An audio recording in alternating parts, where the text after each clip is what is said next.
It's Highspots. I'm not listening, but listen, stop.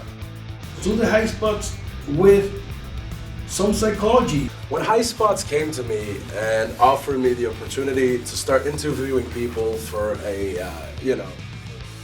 wrestled Brody in Japan for an hour, a couple times. I wrestled Brody. I want to have fun. I still have respect for TNA. The network is here. I'm checking it out. I'm watching all the goodies. It's up. It's running. It's beautiful.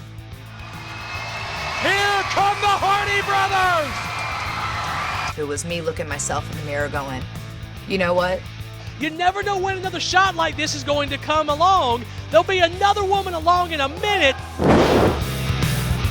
And it's come to this, and here it is tonight. All right, this is Rob Naylor, joined right now by Drew Galloway, and we are going to discuss the life and times. Good to see you, buddy.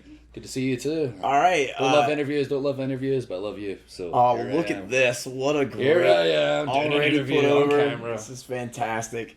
This isn't gonna be like most. I'm gonna be like, "Hey man, when did you start liking wrestling?" I'm literally starting with what I want to know most. Obviously, we both are FCW alum. We are. I got there in October 2011. You were long gone, doing big things up top. But when did you get there? Who were the trainers when you got there? And what was it like for you to transport yourself from Europe over to here? Wow. That's a lot of remembering. Yeah, that's a loaded question. I'm sorry. Well, I first came to America. I was signed when I was 21. I'd been wrestling 6 years at that point, and I went to OVW first. And I was on TV 3 weeks later, and I was there for 6 months. It closed, and I moved to FCW after that. And that would have been the beginning of 2008, probably January, February. So you were in OVW. Were you with TJ and Harry? Or no, were you with Teddy Hart? No, I just missed him. It was myself and Wade Barrett went to OVW. Okay. And Sheamus and a few other UK guys that were signed went to FCW. And it was like who was there at the time? Burt Show and Mike Crow, Sean Spears, who's back again. Cabana. I don't remember. No, that's Danny good. Davis. That's a lot to remember right there. Okay, so OVW, was it Danny Davis, Rip Rogers? Yep. Al Snow was training at the time. Al Snow. You just missed Heyman. Yes. I think Heyman. Okay. Did you ever, when Punk was there, I'd always bother him because I only watched OVW when Punk was there because I was like Punk's buddy. So when he got to OVW, I would like find DVDs and watch it religiously. And the commercials. There was a place called the Big Wick Pizza. Do you remember the Big Wick Pizza? You're kind of a healthy guy, so I would maybe you don't. Yes, I'm all about health. Yeah. Cheers. Do you remember the Big Wick Pizza? Sorry, I don't remember the Big God Wick damn it. Pizza. Yeah, I was kind of bored when I first got there. I just moved from Scotland. It was big, scary America. I mean, I've never been to America in my life. Imagine moving from like small town Scotland to Louisville, Kentucky. No, there's anything wrong with it. Not at all. It's a wonderful place to live. Culture shock. Yeah. So I was like just turned 22. My first week, the riders were there, and I assumed that was normal. Mm-hmm. And they pulled me in at the last second. Somebody needed an opponent, and I guess they liked what they saw because I was on the road a week later, and I was on TV in my third week in America. And I assumed that was normal. And then I found out later they were there once every 6 months. That's right, because you were on the road and you were on TV, and then you disappeared. See, I forgot about that. And then you came back later, repackaged, and none of that existed anymore. Yeah, but it was fun. It was a good learning experience. I mean, maybe not been on TV so quick, but I came in, I killed the Major Brothers. They changed gimmick, the Major went on to better Brothers things, and then I got to spend 6 months on the road learning and figuring out the American stuff, figuring out hard cameras. I remember getting on the road and getting told work the hard camera. I was like, hard camera? I work 4 sides, brother. Like, I don't know what a hard camera is. And so I got a chance to figure out all that stuff, like the big difference coming from Europe and working to the back row and working very big. Yeah. And try to figure out how to work more realistic and develop a style of my own. That's funny you say that, working to the back row. I always thought Cole Cabana was so good at working to the back row. Yeah, like obviously WWE, like on TV, and the boss thinks now, sophisticated audience, UFCs, more realism. Sure. OVW, another couple names I'll pass by. Who were the people that helped you the most once you got to American OVW? I didn't spend a great deal of time there, to be honest. Like, obviously Danny was awesome, I was awesome, but I was really only there for the TV show on Wednesday when I got back home. Mm-hmm. The Majors and I would At come the back. Davis Arena? Davis Arena. Oh, I've never been there. Oh, yeah. I gotta go. It's like gonna be a It's pilgrimage for me. Place. My first ever match there, I remember. Like, when you're over there. I wrestled Bertram my first match, and I was supposed to be babyface. It was main event dark, and Bertram came out. I was like, okay, he'll be the big heel. They cheered him like crazy, and I walked out. They booed the crap out of me, and I was like, okay, doing arm drags and stuff, and they're booing me. Finally, I was going over as well. I was going to win with, I can't remember, like a crossbody off the top, some sweet, unique babyface finish. There you go. And we did a spot where I was dropping down. I tripped him by mistake, and we came face to face, and I grabbed him, and then I just thought, I'm going to do a flatliner, and I hit it. And then I was going to just let him kick out, but he said, this is the finish, He called it, and that became the finish. Oh, wow. At the time, it was just on the fly. It was a little sweeter than a crossbody off the top. Not there's anything wrong with the crossbody off the top. But that's awesome. That's something that wouldn't happen now. But it's smart, and it worked then. Now everything's so overproduced. Not like this is going to be like piss on WWE or anything, but like it's so overproduced now. Like, I remember hearing about battle royals in FCW before I got there, where like a mascot would win it that wasn't even a real wrestler. Like, if that happened in the DeMont era, we'd all be fired. Like, yeah, I used to love the battle royals. I don't know if I can tell any of these stories, things we used to do. I'm sure. Yeah, I mean, most of them were funny. Yeah, like there'd be whoever was going over wasn't really going over, and certain guys, not naming any names, Sheamus, Bray Wyatt, that guy would throw out whoever thought they were winning, and then Dr. Tom would give them crap when they got to the back, like joking, and send them back out. Dr. Tom. Then we'd throw them back out. Dr. Like Tom, when I was there, I'd be ringside doing stage managing, and basically, if something went wrong or I did the wrong thing, ring announcing or stage managing, he got so mad at me one night, he grabbed my hand and slammed it on a table. It's like, what the fuck? And I was like, whoa. And then I never did it again. And it wasn't like he beat me up or anything, but it was just like, he would get to you. He either cut a promo on you, or he would just like, motherfucker, you like, do it right. And then you do it right. Like, he is the best. Like, I love Dr. Tom Pritchard. I'm saying this on camera. He's 100%. He's the man. He would, if you loved the business, you had a passion for it, and you had something to offer, you got all the time in the world for you. If you're coming in there and you don't belong there and you've got a terrible attitude, he will let you bury yourself and with a big smile on his face and let you do whatever you want. When they called me out of nowhere going from Marky Marksville to WWE for me, I show up in Florida and Joey Mercury's like my point person. I'm like, Joey, what should I do? I'm going to get there on Monday for my tryout. And he's like, you're going to meet Doc. He'll be the first person you meet. I'm like, well, what's he going to say to me? What should I say? And he's like, he's going to go, I don't like your fucking tie. I go, well, what do I say back? He goes, say, I don't like your fucking tie either. I'm like, I'm not going to say that to Dr. Tom Pritchard. So I came, and he goes, and don't be a fucking mark. So I'm like, oh no, well, that's going to be hard. So I go in, and the first fucking thing while Joey's sitting in the corner I say is, tell me about Mandy Fernandez, man. And like, Doc's like, oh well. And Joey's like, fuck, this kid's gonna be the death of me. So then, like, Joey pulls me aside and rips me a new asshole for, like, being a mark and asking about Mandy Fernandez. But then later that day, I remember Doc pulled me aside. He's like, I'm glad you asked about Mandy Fernandez. He goes, you know how many people I wish knew about Mandy Fernandez? He goes, you like this, you have a passion for it, you give a shit. I'll tell you stories all day. And I was like, fuck yeah, okay, awesome. I'm calm now. Got the feeling we're going to talk about a lot of people we like. Joey Mercury, also awesome. Mercury's a fucking genius. Him and Gallows together are the funniest people on earth. If you're on an international tour 2 weeks long and you get to that like week, you know, in the middle and you start losing your mind, you need Gallows and Mercury together to make you laugh. They're the funniest people on earth. Gallows doing the impression of, he's Sex Ferguson now, he calls it, but like him like, hey brother, and calling the honky, pranking the honky tonk man, like all this stuff that they would do was always so funny. And Gallows is indeed the funniest human being on the planet. And Mercury, I remember at the time Punk and Hero weren't even friends, but like Hero would be like, dude, Joey Mercury's like the Yoda of pro wrestling. And then Punk would be like, dude, Joey Mercury's like next level for ideas and cutoffs and finishes and just little things. Small things, that's the thing. Like I always got from just little things that you don't even think about. Sometimes you do instinctively, but then you don't do them the next time. He's so good. Like Norman Smile is great for that as well, just to tell you something that you don't realize you're doing. Like I remember Norman pointed out that I popped my hips and my pins, and I was like, I didn't even notice I did that. But thank you for telling me, because I'm going to make sure I'll do it all the time. So I'd watch videos back and notice that I wouldn't always do it. I'd do lazy covers and Norman pointed that out. Just little things that make it look that more believable. That's the thing with developmental because I would have to write shit up like that they would give people like chest to chest covers and always put your hands up and hook the leg, man, and all these other things that they would make you do. But it's all just so obvious stuff. But then you go and you look at wrestling differently. You're like, oh shit, yeah, this needs to be cleaner. You could probably do this. Because I remember, first week I got there, I like texted Punk. I'm like, oh my god, Mercury's brilliant. He's like, yeah, no shit, like duh. Because he just knew so much. I remember he would book finishes on our live events, and he would book these like Scorsese-esque dog and pony shows of one thing, another one, oh, another ref, boom, ref powders out, crotches himself on the post, another ref has to, and like they were like amazing, and like the people in Florida who had seen the same shit all the time would just go nuts for it. Like he was just so bright. So you'd say he's Maybe one we of the... needed some of that tonight, actually, and yeah, Orlando, this Evolve show, that crowd were pretty sweet. I'll tell you what, the crowd in Orlando, God bless them, they're a bunch of charming mutes.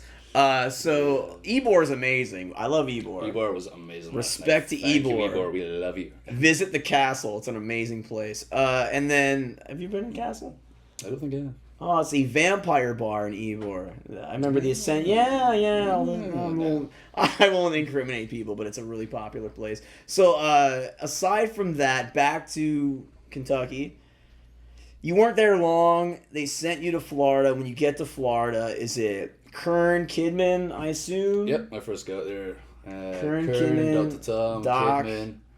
Kidman. Dusty hadn't got there yet. Norma hadn't got there yet. So I think that was it at the time. Was there a guy named Steve Madison there? No. That rings a bell. Yeah, because I remember Kern knew a guy named Steve Madison, who was a Florida indie guy. Really good, polished guy, but I think he was helping train people too during the very infancy. He didn't last long. Oh, okay, yeah. if it's I think he was maybe around, like, he did some shows maybe at Bourbon Street, but yeah, he wasn't training anyone on Bourbon Street. Holy shit, you just said the right words. That's the place. When I got to FCW, there's this big binder of all the stuff that former creative assistant Matt Martellero would put the DVDs in this binder, and it'd be like Bourbon Street 2009 or 2010. It's a bar. Yep, smoky ass tiny bar. It's a pony ring, kind of like a smaller ring. Am I wrong in that? Yeah, it's a ring I was used to, like a British ring. It was about, I think, 16 foot actually, not even 18 foot. 16-foot ring that most of the guys had never seen in their lives, but like a good time. Everyone, I loved it. Everyone loved Bourbon Street. Oh yeah, clearly that place was awesome. Like Kern would film the crowd, so such interesting characters there. There was a person with an oxygen tank smoking one time, and Kern zoomed right in on them. And here comes an exclusive. Sorry, Steve. So get this. Kern's like, "Hey, Naylor, fuck around a little bit when you're filming these shows." I'm like, I'm professional. I'm not doing anything wrong. He's like, yeah, man, one time at Bourbon Street, I took the camera and turned it and saw some guy fingering his girlfriend. Yeah. I wasn't going to mention it, but yes, that crossed my mind a second ago. I don't give a shit, clearly, but yes. But yes, that was one of the... When we were doing the review of the tape the next day. If I coughed behind the camera when I was filming, I'd get heat. I can't even fathom how different it was. Like, Kurt is filming, awesome. Like, two people becoming close friends. Literally, if you were a good guy with passion and talent, you were good. Like, as long as you didn't fucking annoy anybody, you didn't have to step in eggshells. It was a really good time. And, like, being at college, I came from university straight to America. Sure. It was like still being at college, but college for wrestling. It was awesome. When I got the call, I thought, like, fuck, I'm going down to FCW. It's like college for aesthetically pleasing folks. I thought everyone was going to be, like, I didn't think people were going to be nice. I was so happy at how nice everyone was. The boys and the divas were so nice. Like, management was cool. Like, everything was it was just such a fertile place. Everyone was learning. That building, FCW, Dale Mabry Highway, we love it. What was the place? Do you know the Pee Wee Herman story? When Pee Wee Herman... the fact he would talk to all of us and send us Christmas cards and stuff. I didn't know who he was. Pee Wee Herman does send everyone that he ever met at FCW Christmas cards. Respect to Paul Rubens. I had absolutely no idea who he was. Someone had to explain to him. Like, check this shit out. When Pee Wee Herman got in trouble in the 90s, he was doing some illegal things in the theater. And was it illegal? I guess it was illegal. Where you have a good time by yourself anyway? It kind of, but still. I don't know how to work. I've not been there, but I assume that's what you never ever been there. He got arrested for having a time in a theater publicly, and when the officer arrested him, he's like, "Well, what's your name?" And he's like, "My name's Dale Mabry." Oh yeah. Yeah. I So didn't every know time that. I drive on Dale Mabry Highway in Atlanta, listen to me, in Tampa, I think of Pee Wee Herman. Wow, there you go. Yeah, true story. Yeah, I met him a couple of times. I just thought he was this weird looking guy, and someone had to explain it to me. Check this shit. When I was a little kid in 1985, paint the picture. My heroes in life, Pee Wee Herman and Dusty Rhodes. It's an FCW What age TV were you in tape. 85? What's this? What age were you at this point? 7. In 1985, I'm born in 7. Look at you. Would you believe... This is fascinating to me. Anyway, so yeah. So Pee Wee Herman and Dusty were my heroes in 1985. And fast forward to 2011, I'm doing TV, and I'm in a little office that Dusty had. Mm-hmm. I'm in there, and in walks Paul Rubens. And I'm like, if you would have told little me... Like, yeah, 20 years from now, you're going to be in a room with, like, Dusty Rhodes and Pee Wee Herman, like, working for WWE. I'd be like, stop, shut the fuck up. That's not going to happen. Yeah. It happened. Awesome. It's wild. Yeah, I love The Office. The Office is Conversations great. in The Office, yeah. How many times did you get dragged in there, and Dusty, he worked on your character, kid? Oh, yeah. God, I remember, like, walking in, like, when it was Wade Barrett and I tagged for the longest time as British badasses, the British Empire, and we were kicking everyone's ass. We held the titles a couple of times, and finally told me we were going to split us up and start a singles run, and we're trying to figure out the character, and he sat me down and looked at me, and I was like, what am I going to be him? It was something ridiculous. It was like a Theo with the cokehead, the Scottish aristocrat, or however it's pronounced, and we got into like the whole thing. He's explaining it to me, and you know, you're going to travel from place to place, you're going to party from LA to New York, all the cool places, and that's what you're going to do. And you're going to wear a kilt the whole time, and you're going to be cool. Like, explained it to me, I was like, man, this is so awesome. And wasn't Dusty cool? Like, Dusty was the hippest guy in the room. Oh, yeah. I remember Scott Hall, after he passed, said, like, cool doesn't have an expiration date. It doesn't. Oh, like, Dusty was cool.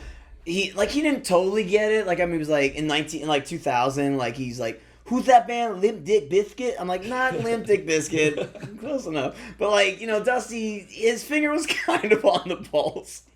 Like, I remember when we'd sit and listen to, like, current music. You know, he liked all his country, but he liked Prince, and he always, like, Wagon Wheel was, like, a hot song for a minute there. And, like, he'd be like, Rob, but I remember one time we're just sitting there quietly in the office. He's like, Robbie, what you know about Darius Rucker, baby? I'm like, I don't know dick all about Darius Rucker. And then he, like, told me, he my dear friend. And, like, I guess when Darius Rucker, a.k.a. Hootie to the uninitiated, when Hootie and the Blowfish would come to town, like, he'd be like, hey, Dream, we want you to come by the show. Oh, yeah. And, like, Dream just go and hang out with fucking like everybody. I've lived in Hootie. Tampa for 8 years, and everybody's always saying to me, like, what do you do? And most people guess wrestler, and it's, Dusty Rhodes. Every time it's always Dusty Rhodes, Dusty Rhodes, Dusty Rhodes. I got my haircut, like, 3 months ago. I got my haircut, and well, I got it more recently, but regardless, 3 months ago when I got my haircut, the person cutting is like, well, what brought you to Tampa? I'm like, oh, well, WWE, and I work with Dusty Rhodes. People have such a connection with him. Oh yeah, especially in Florida, especially Tampa, like 40 or 50-year-old human beings in and around Florida. I remember one time he's on the stoop just because he's such a dude. Like, he wasn't like, he was bigger and better than everyone, but he didn't act like it all the time. So he's just hanging out on the stoop eating a sandwich. And people would literally stop. Like, this is no bullshit. I'd seen it. People would stop. Oh, Dusty Rhodes, da-da-da-da. Just call out to him. Hey, what's up, kiddo? Hey. See, you can't mistake him. Yeah. I used to love it. Not drag me in the office. Bring me in the office. He'd play me like Robin Williams doing Scottish impressions and stuff. He used to crack him up.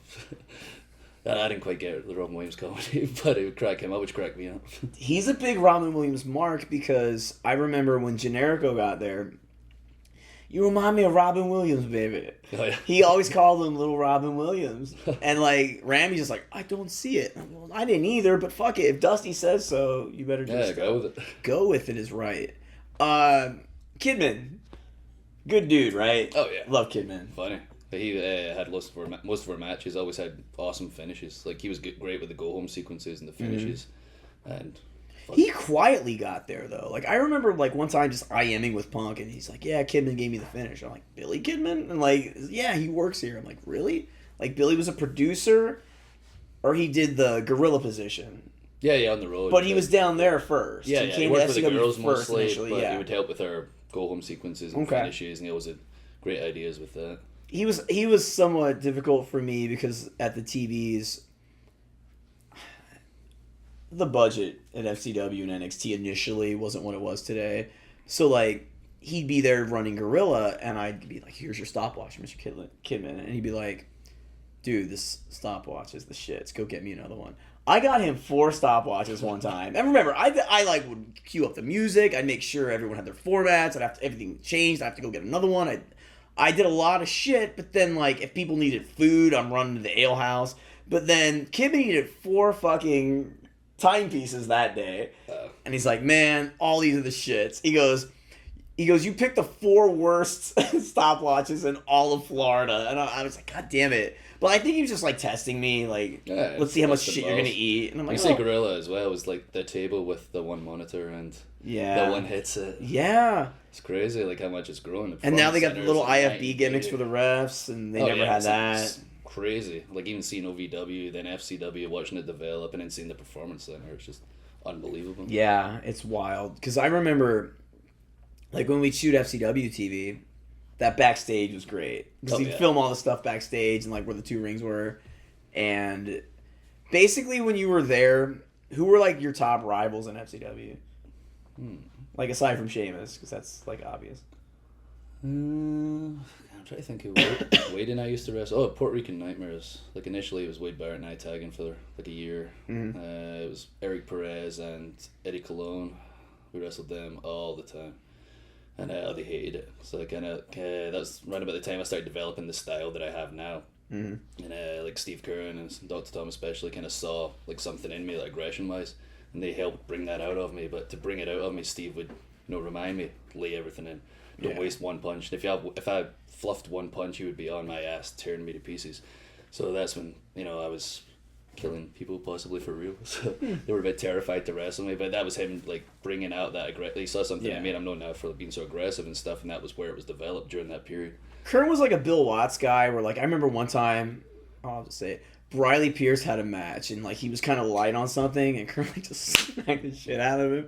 You gotta lay it in, brother, like come on now. Yeah. And like he never I remember did that with me, but I felt just as bad when he told me. Like, Yeah. I'd rather he slapped me than told me. Yeah, So I like- was so disappointed in myself. like, dude, lay it in. Like he came from Eddie Graham and very authentic. This is real. This is Florida wrestling. Make You're them two grown believe. men. They come there. They kind of Yeah. know how it works. Don't Yeah. throw it in their faces. And like they always say, like seminars and stuff I do now, it's like people watch UFC. It's a sophisticated audience. Yeah. If you put an armbar on and the guy doesn't tap, you're a moron. They give you the answers. They're literally giving you the Yeah. answers. And if you don't take them, you're a fool. And like the one thing they understand is strikes. That's one thing fans understand is a punch to the face, a kick. They don't understand insults. Like if you're in a bar, you go to the bathroom, you come back, somebody's finger blasting your girl, you don't look at them, send them off the wall, Bigfoot them, and moonsault off the bar, you punch them in the fucking face. Like, people understand punches, but then you have guys walking to the ropes doing these crappy punches so they can call their spot that no fan gets. As soon as you do that, it's fake. They forget, oh yeah, it's fake wrestling.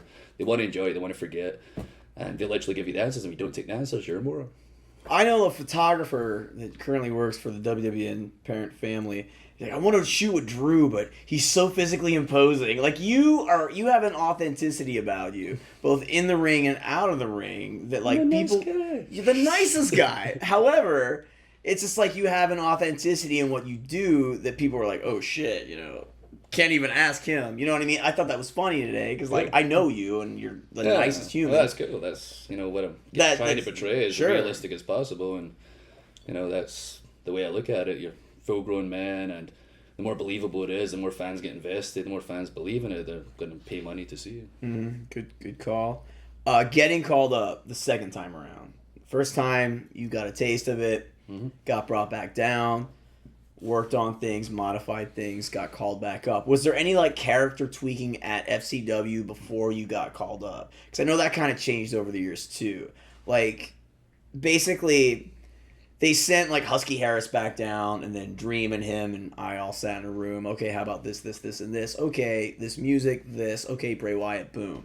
When you came back down, were you working with Mark Laro and other people in the office creatively? No, it was Dusty who came up with that character after the tag team with Stu, Wade. The Scottish Aristocrat, that's when I won the FCW title. And during that period is when we kind of, I always kind of wrestled aggressive, but really brought out that aggression. And I started kind of using like the ring as a weapon during that period and try to do things that, as far as I was concerned, had never been done before. Yeah. And that kind of became part of my thing on the road. Like Philly and I would try and think of different ways to use the ring, like just like my tag partner, like stuff that the ref can't disqualify me for. But we're so creative and unique and try to think outside the box, and that's what I learned during that period. Now, you said the name Fit Finlay. Oh, yeah. Wrestling royalty. Yeah, that's my mentor. Jeez. So did you know him prior to getting here? No. So when you got here, you linked up with Finlay. Yep. And how valuable was he as a resource? Like he's the most valuable resource. He is so creative, so unique, seen it all, done it all. Made, the way Sarah's done now with the girls. Sure. Did that back in the day with like Trish and Lita and the girls. Like really, he changed the whole thing. Yeah, exactly. And with the guys, like when you can tell just watching the show when someone does something so creative and outside the box, like boom, that was like Fit who came up with that. We put Mercury over earlier. When I got to FCW, Fit came out with the Fit Finlay's documentary, and Mercury's like, and Fit did a shoot too because he was out of the company. And Mercury's always like, Naylor, I need this. Mercury looked up to Finlay. So you have Finlay. Well, exactly. You have Finlay. You have Mercury. You have all these fertile minds at your disposal. Oh yeah, I watched a documentary at the Finlay household. Whoa. Look at you. All right. They're my buddies. I'm friends with the family. Have you seen him open one of these with his eye? I have not actually seen him open with his eye. I've Check seen him this open shit. every other way. Awesome story. Gabe Sapolsky uses Fit Finlay for Evolve right before I got to FCW with Sammy Callahan. I watched it at the Finlay household on pay-per-view. Shit, yeah, all right. Because there I am calling the thing. Little Nails was on there. I'm calling the match, and I'm losing my shit watching this thing. They're beating the piss out of each other. Yeah, it was awesome. But backstage at BB King's, which is no longer in existence, apparently, in New York, oh shit, I feel bad. BB King expired. I think the place still exists. But BB King's in New York was where they would hold these shows, and all of us pussies are trying to open these bottles in the back, and we don't have a bottle opener. Finlay walks in, opens it with his fucking eye. Yeah, I've heard him talk about it. It's insane. And everyone's just like, okay, game's been changed. We're all just going to go and cry now It's in the crazy. corner. Like, hearing the stories about him, especially listening to when he talks to like his buddies back in the day. I remember Thanksgiving, I think it was last year actually. I was with him and Robbie Brookside, and just the best part for me was more drinking, and those two started talking. Like the stories are just unbelievable, and I hear about Fit back in the day breaking people's thumbs and stuff. That and talk shit about wrestling, and just knowing him now and the family man that he is, I'm like, man, I can't even imagine him this way, but he was the baddest motherfucker around back in the day. Mr. Regal's the same way. Oh yeah, like exactly the same. What a sweet person. Again, another quality, amazing person. Again, one of my mentors. Like I say, like Fit's number one. Like Darren's right up there as well. Like helping me out and giving me the best advice. And he's got such an eye for talent. Oh yeah. Like a lot of people are like looking at the influx of people in NXT now, but like Reeks keeps a close eye on things. Like he goes, Robbie, have you watched this latest Dragon Gate? Like he'd always watch all of Dragon Gate, Japan. He always wanted to know what's going on internationally. Everything. Watches ICW in Scotland. He watches absolutely everything. And he's so good. He doesn't sleep, so he doesn't watch wrestling. Exactly. He's so good, but he never would type. Like, if you didn't work his way, he didn't. If it got over and it worked, he would put a stamp on it. Yep. It's like some of the guys you listen to giving advice to people when something blatantly worked, and it sounds like bad advice, even though they're just saying because this is the way I do it. Sure. So you can tell he the has guys such an that open get it, mind. they're open-minded. Exactly, they get it. They're just like, okay, this is how it is. We've evolved over time. That's why Fit and Darren have had these careers. Yeah. That span older than both of us put together. I remember we would talk about New Japan all the time, and he wrestled Chris Hero. And in these meetings before NXT, I would sit in the back with Byron, and Darren would be back there too. One time he leaned over, he's like, Robbie. He's like, very soft spoken. He's like, oh yeah, you gotta lean right in what would there. you like to see tonight? I'm like, oh my, like, inner Mark in me is like, holy shit, this is happening. And I'm like, how about the butterfly suplex? And he's like, no, I don't got that in me. No. He's like, how about the dragon? And he's like, no. I go, how about you just grab his hand and manipulate his fingers to the point they're virtually useless and he can't do his little hangman's clutch. He's like, And he would have done it anyway, but like, there's this guy, this guy who I idolize, who's so selfless that he's actually asking me, what the fuck have I done? And I was like, holy shit, what a moment this is. And then he went out there, and him and Hero just fucking rocked it. And it was such an awesome match. But what a brilliant guy. And really just a value to their whole system, for sure. Okay, where are we going to go from here? You're on the road now, second time around, WWE. Yep. Who's the first person they throw you in with? Like what was your first program that you were called? On TV or on the road? They brought me on the road first, and Fit. That's where I got to know Fit. They put me with him. I guess to kind of tone me down from beating people up. Cool. So I was pretty much hitting people for real at the time. And, thanks, Steve Kern. Yeah, well, like that's the thing. Like you can turn somebody down, but it's hard to turn somebody up, or impossible to turn somebody up. If you dial somebody right up, it's a lot easier just to dial them a little bit back. And that was what Fit did with me. We worked for like 4 months on the road and kind of helped me, mess with me all the time. I would be doing my ground and pound and keep catching him, and I didn't understand why. And he told me later when we became buddies, he would headbutt my hand. No matter how much I pulled it, it would still catch him, and I didn't understand. He was lying there headbutting mine, coming higher every time I pulled the punches to headbutt my hand. I'd go in the ropes, he's all on me aggressive, and I'd turn away. He'd grab my leg, and I'd turn back, and the referee would be holding my leg. Like, it was awesome. That's what I really got. Now, were they filmed? Do you have film of these things? WWE do. Yeah, it was awesome. Network. No, they have such a volume of things that they do film. It's fascinating to me because a lot of stuff on the house shows like you're talking about, such a learning experience on the road at like live events. So then your first TV program is R-Truth. Oh yeah, you came out. That whole thing happened for new. Yeah, it was Michael's idea, like what we did initially. Mm-hmm. Like I was supposed to come in as a model. I think was the idea originally. Like Johnny had told me you're going to be like a model, and there's going to be a runway, like a catwalk, I guess. So that was like 260 at the time, ass kicker. And Vince had come down to FCW at the time and saw me that way. So I heard this and I was like, I need abs. So I leaned out to like 225, got the most ripped I've ever been in my life. I had a meeting with Vince, we spoke with the character, me, Vince and Johnny, and then he listened to like us talk about it, Johnny pitched it, came back up, and then they pretty much told you, you're actually just going to be yourself. I was like, good. I just dropped all this weight. but I was happy to get to, be myself. And now they're doing the model thing years later. How funny is that? Sorry. With Tyler Breeze. Yeah, but that wouldn't have been, like, he's awesome at it. It wouldn't have been comfortable for me whatsoever. But so we did the debut, and I remember like Michael's come up with it. He was like, let's do something different, have him in the ring, like one of the local guys, just in the ring, boom, introduce him. Truth did his whole entrance, and then when he comes to step through the ropes, just gonna kick him, maul him, and leave, like cut a little promo and leave. And that was Michael's helped me with that first few weeks, and then he was back on Raw again. He was doing Raw and SmackDown at the time. Like he told me, you got to keep thinking this way. You got to be different, and just make sure, keep pitching it, which I did pretty much the entire time. Just keep speaking up and making sure what. So you had writers that you went to? Yeah, even Vince himself at the time. I would go and someone told me you should wear your gear because most guys would wear their gear. That was the thing. Yeah. And I went to him and said, I want to stand out. And Michael said, wear the colorful shirts, whatever. And Michael Hayes? Shawn Michaels. Shawn Michaels. Okay. Yeah. Whoa. Okay.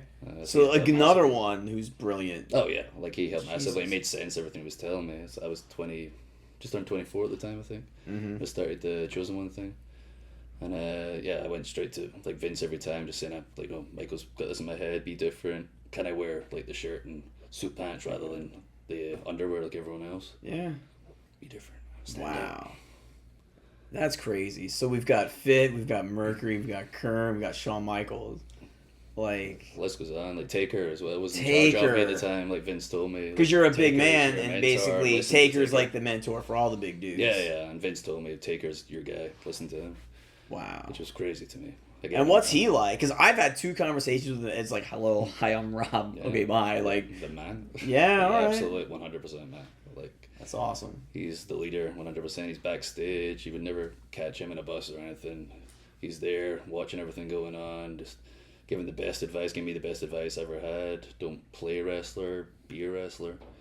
If you wrestle, you'll get it. Well, if you don't, one day you'll get it, or you won't wrestle anymore. But the best advice I ever got. Talk about wrestling him. Pretty sweet. Yeah, I found it would be. The retirement match with Michaels. Mm-hmm. I think I'd been undefeated. Well, I got defeated by I think Kane and Hardy, and it got reversed. And then it reversed, yeah. So I was undefeated still. Excuse me, and it was myself and Taker. I remember I was standing by the ring during the day, and Wade Barrett was standing there looking a bit nervous, and they were doing NXT season 1 at the time. I went up and tried to talk to him, my good buddy Stu, and I'm just like, hey buddy, because I'm a bit nervous wrestling Taker. He's like, Drew, I can't talk to you right now. I've got a big match tonight. I need to think. He walks off. And I'm like, all right, man. And then later on, he's got this big match with Skip Sheffield at the time, like Ryback at the time. But he says like 3 minutes or something. He sees the card. He goes over. He's like, this is like 2 hours later. He's like, mate, sorry about that. I got a bit wound up, and then I went over and looked at the card. Yeah, so you're wrestling Taker. I was like, I was a bit nervous. Looking to my good buddy to calm me down.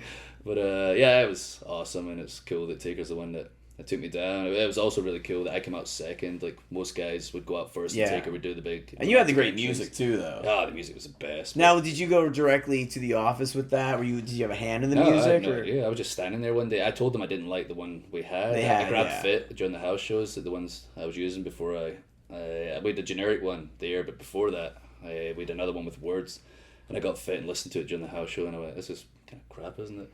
He was like, "Yeah." So what do I do? So just tell them you don't like it. So I did. And I was using the generic one on TV, and this one they were playing on house shows. And then during the day, like, they called me over and Vince said, "This is your entrance," and they played it.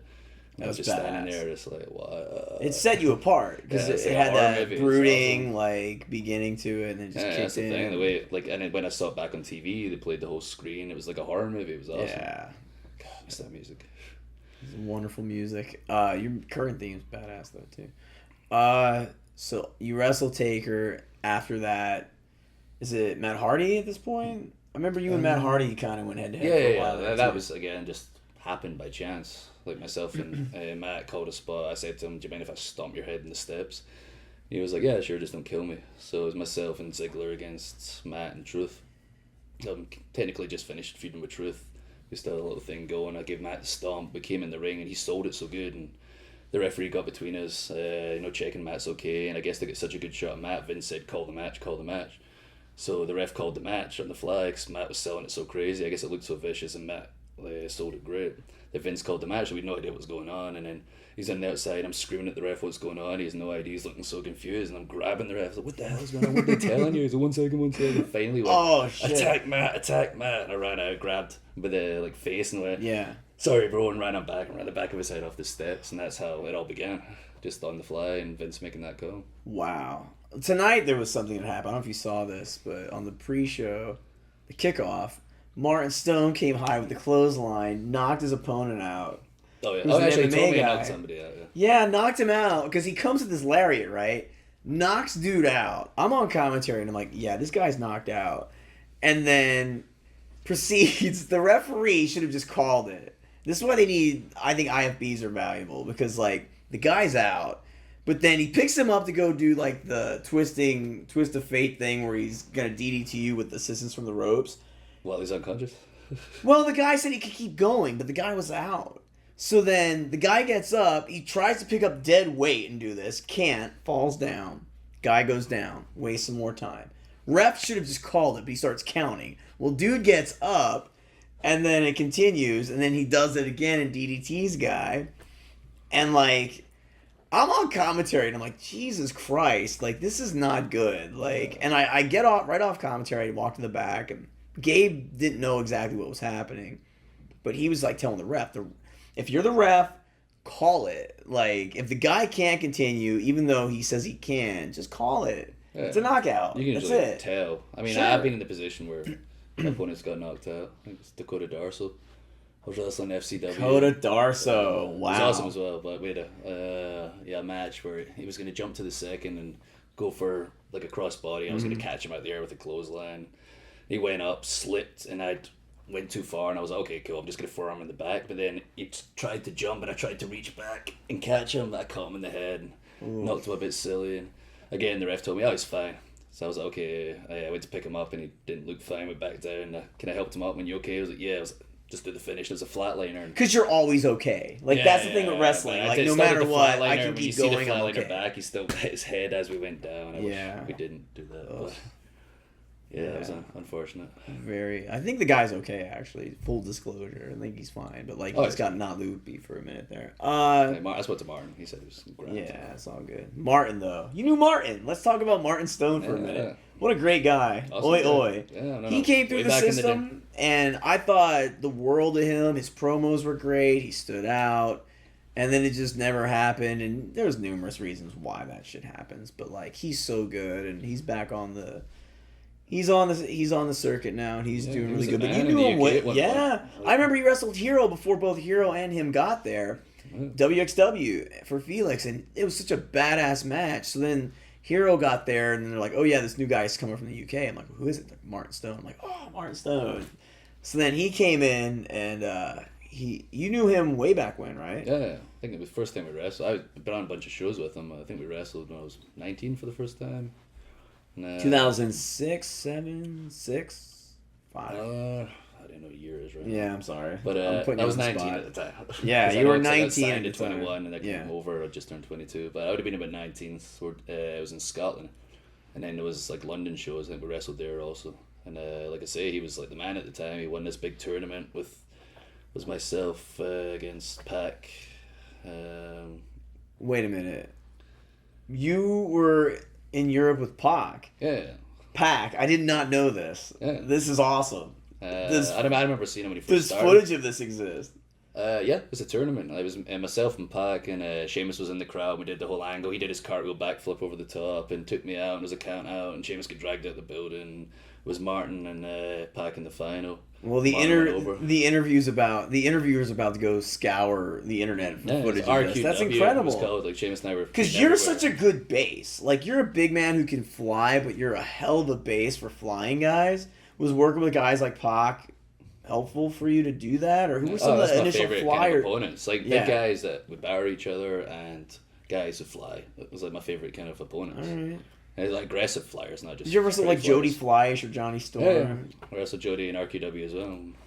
Yo, this is awesome. I need to see all these things immediately. That's 6 great. years in the UK. Like for the last couple of years, I was everywhere. And Doug Williams, obviously. I never actually wrestled Doug till recently. Like he trained me when I was 15.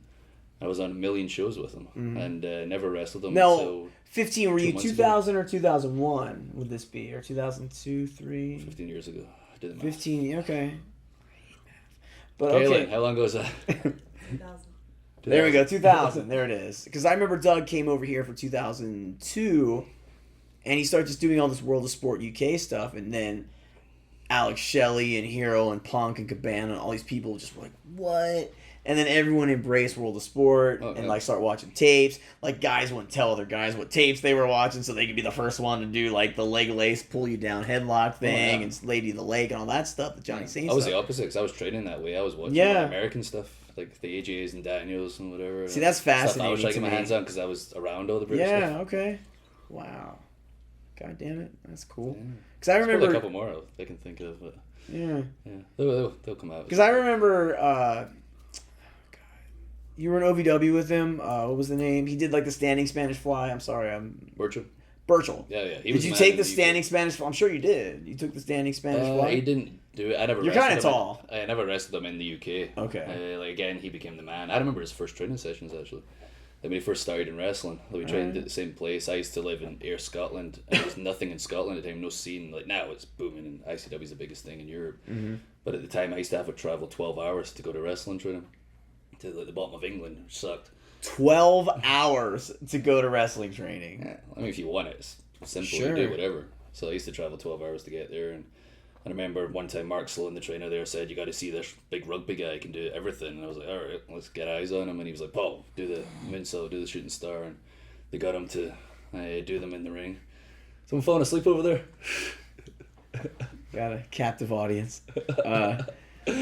Yeah, I'm the most boring interviewer ever. No, it's great. You stop. I don't talk about anything controversial. No, this is great. No, Paul Burchell, standing shooting. But yeah, I remember when he first started, and then I remember when he retired. It was crazy. I watched his whole career. Like he was awesome and so creative. He got more of an opportunity. Yeah, I remember seeing like the standing shooting star. I'm like, what? He's he used to run and jump over the ring post. He was like 280 at the time. Yeah. And like in the UK, before he went to America, I remember being on the same show as him. The last show he did, he was gigantic and run, leap straight over the ring post.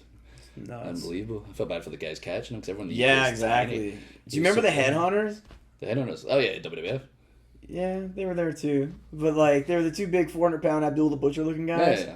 And they would do like WWF. Yeah, they would do like somersault sentons and moonsault. Like, can you imagine catching this? Like, I don't want to catch Jushin Liger, no less. Like, that's what I think every time I see somebody that big. I'm like, man, I feel bad for the base. Like I was doing I done the Slammiversary the other week. And it was the last day of like 5 days of tape, and everyone's all tired and brothered out. And we're talking about the match, and they're like, "Yeah, AJ jumped off the shark cage one time," and we're kind of looking around. Everyone kind of looks to Matt, and like Matt had like 3 TLC matches in 3 days or something. He's like looking like, yeah, and I'll jump off it. Oh no! But they're like, "Would you weigh again?" I'm like, I'm like 6'5", 250. You got me. And then I ended up doing it. They called me great, but poor Matt took the brunt of me falling about 13, 14 feet. How great a guy is Matt Hardy, by the way? Awesome. Love Matt Hardy. Didn't know him till recently, but like, what a smart, savvy guy. Oh he yeah, is. like he's a wrestling encyclopedia. Remembers everything. Like TJ just remembers all the shows, the dates, the places. Yeah, TJ Harry, Joey Mercury, Shane Helms, and Hardy. Yep. Like, I hit Mercury up. I'm like, wrestling. all you Omega guys are insane. Like, I thought I had stupid Rolodex of knowledge of useless things, but they're all just like... Oh yeah, every place. Do you remember the Power Team? The Power Team USA? Anyone? Do you remember the Power Team USA was Sting, Warrior, and there were 3 other guys. Well, I met Shane Helms at the last TNA taping I visited, and he's just like... Hero went up to him, and he's like, who was the black guy in Power Team? And Shane Helms like, Garland DeNoho. And like, no one knows this.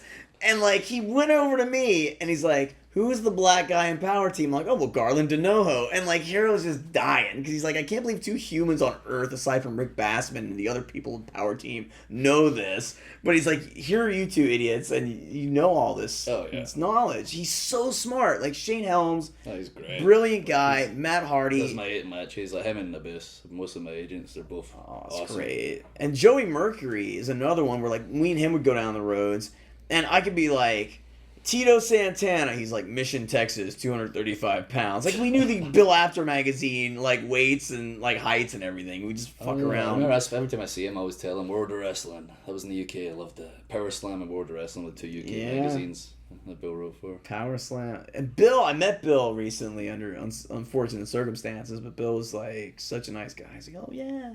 This guy know you. I write for FSM magazine, and like he writes for it too, and it's fascinating. I'm like, oh my god, I write for the same magazine Bill Apter does. Yeah. Like, that's crazy to me.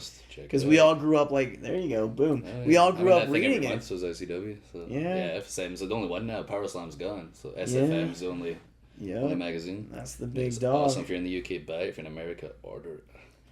Now, skipping a lot of stuff, we've got a finite amount of time. You came to NXT. When NXT first started, they had the title tournament, and you and Rollins tore shit down. Do you remember this match? Yeah. Because I remember... yeah, I remember them both. They were awesome. The one in the tournament was insane, because I remember he ultimately beat Jinder to win it. Yeah. But he had heat at the time, and there was heat with Terry Taylor, and there was actual thought of Jinder winning, and I loved Jinder, but he was not the guy to win that. Like, it needed to be Seth. But I just remember thinking, holy shit. I remember being like, shape up, dude. They're going to give it to Jinder, who's not... He's like, he's been on the road, and they're going to bring him back down here, and he's going to win it. But this is a fresh new brand. They need a new guy to win it. But I just remember him and you... What an incredible... To this day, one of the best matches ever on NXT TV. Because before what it is now... Guys like him would come back and raise up other guys like Seth. I remember... I loved coming back. I wanted to be there all the time. I asked to be there. Oh, it was so fun. I think I'm the only guy that ever said, send me back. No, because also Henning and TJ would come down. Because I remember the only other match aside from you and Seth that I thought was like top shelf. Holy like, shit. Guys that guys that can base. Like guys that get it as well. Yeah. It's so easy talking about it. Like he's got so many ideas, both think outside the box. It was just the easiest thing to put together and easiest thing to pull off. And am I wrong in thinking that sometimes guys on the road would be like, God, I want just TV time. I want to have a longer match. I want to just kind of play with things. And you guys would come down to us and just be able to have that creative freedom to go 2 segments and just like... Yeah, that's all I like to do. All I like to do is wrestle. It's as simple as that. And I was happy when I got to wrestle. And if I got to wrestle someone who's good, like Rollins, there was so many guys down there I wanted to wrestle. I was like, him.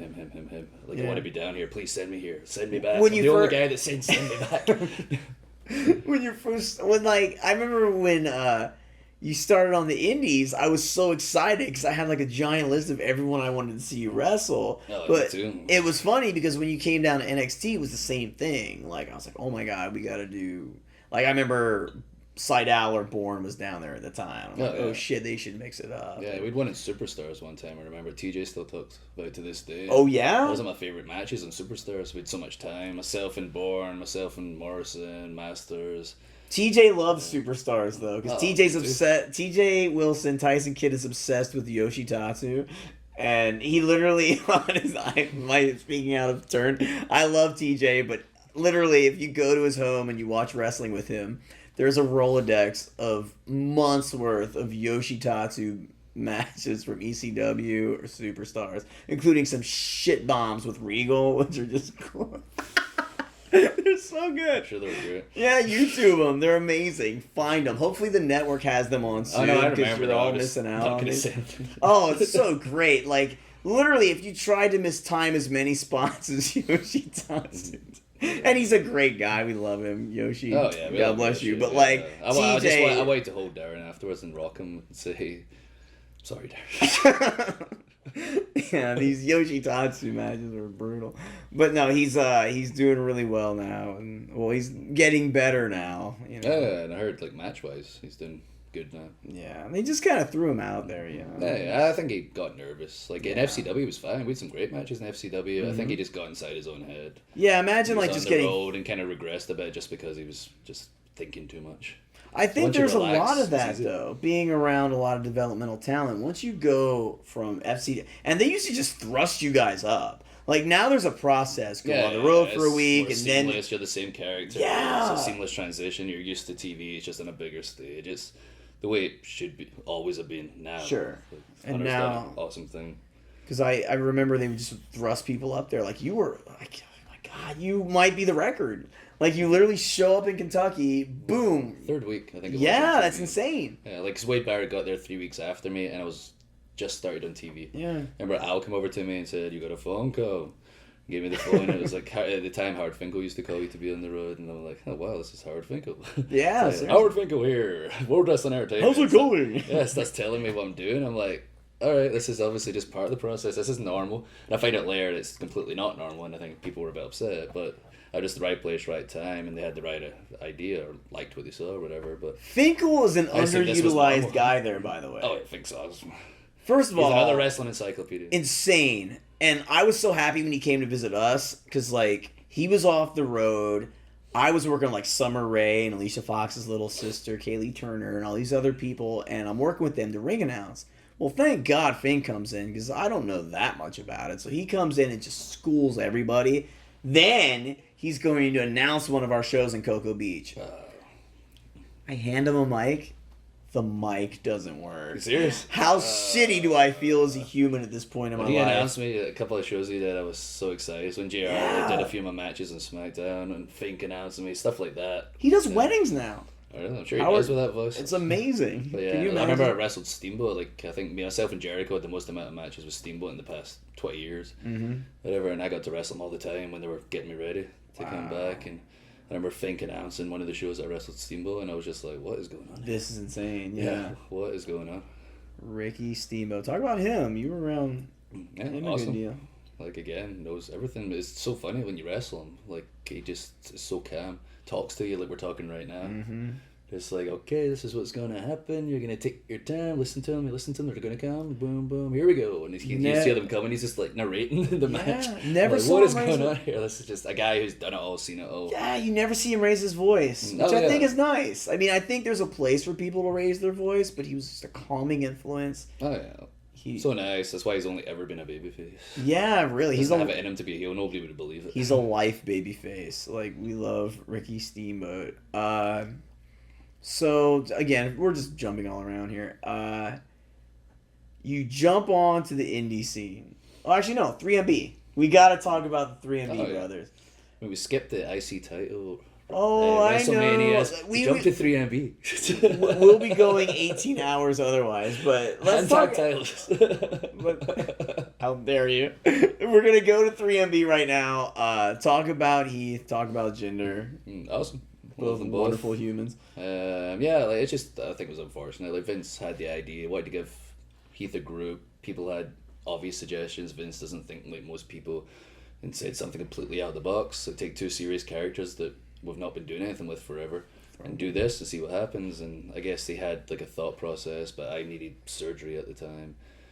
And I guess nobody clued him in. If I was going to be Heath's heater, I guess was the idea. Yeah. Back up his big mouth. And we did all those vignettes in the beginning. He was investing in it. He was into the idea. But then I had the surgery. I couldn't touch anyone or be touched for 6 months. So that affected things, and then they did the Shield like a month later after I had the surgery, and like we were pushing the back burner. And wow, I that's never when even the thought of real that timeline. comedy started happening. By the time I was ready to come back, it was too far gone.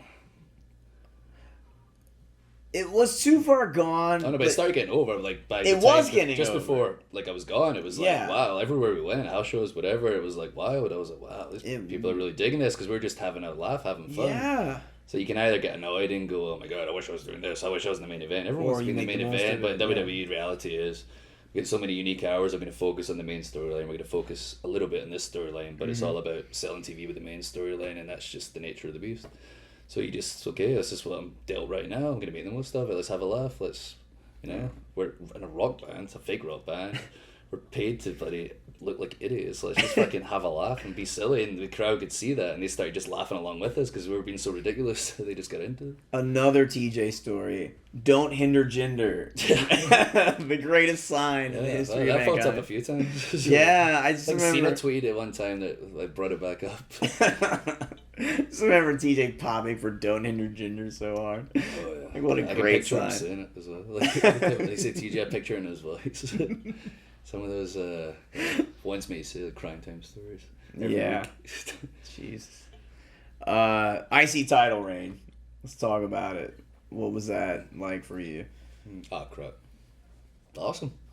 Yeah. See, this is why I didn't ask about it. It's like, hey, it was awesome. Yeah, I never wanted the IC title ever, the wrestler's title. Yeah. That was unbelievable. Like, my mind melted. There's a picture of me, I think it was on like all the cards and stuff, and promos, programs and stuff. There's a picture of me holding the title, looking at it, catches my legit reaction where I'm literally like, what the Shit. fuck? Yeah, this is the IC I want to title. burst out laughing. I'm either going to cry or laugh. Like, I am the IC champion. This is hilarious. The wrestler's title, Bret Hart, Shawn Michaels, Rick Rude, just everybody. Perfect. Yeah. And at the time, it was like Mysterio, and then Mysterio to Morrison, like all the guys who could really go had it before me. So it was just such a crazy moment. I remember Randy said to me, "Oh, you got to bring it out tonight."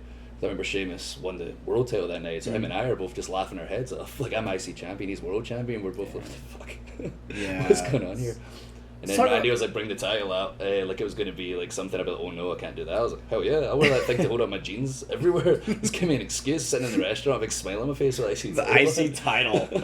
I wear that thing everywhere. Excuse me, you know I'm the IC champion. It holds up my jeans. Yes.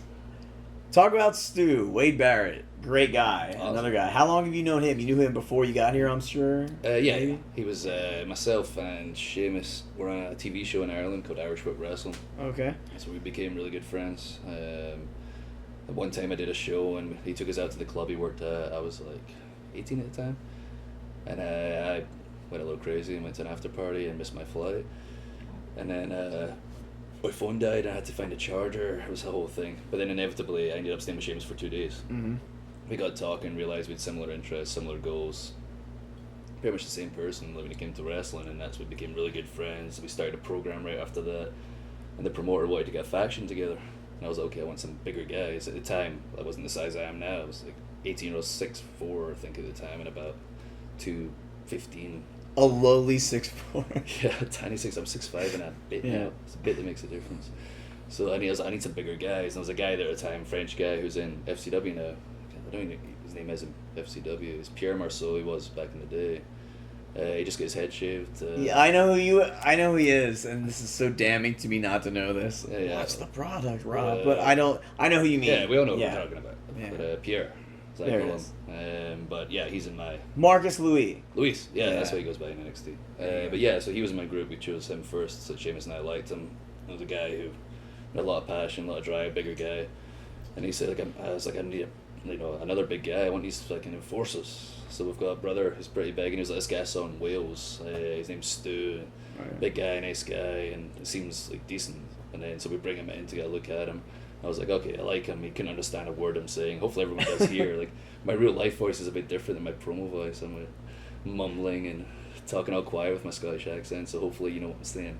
But yeah, he didn't understand a bloody word I was saying. Like, I've lived in America 8 years now, so I can enunciate a little better. Vince made me get elocution lessons. Oh, so that's why I right. speak clear. It was a good, not as a bad thing. It helped massively. People understand me in general now, because I have such a thick accent at the time.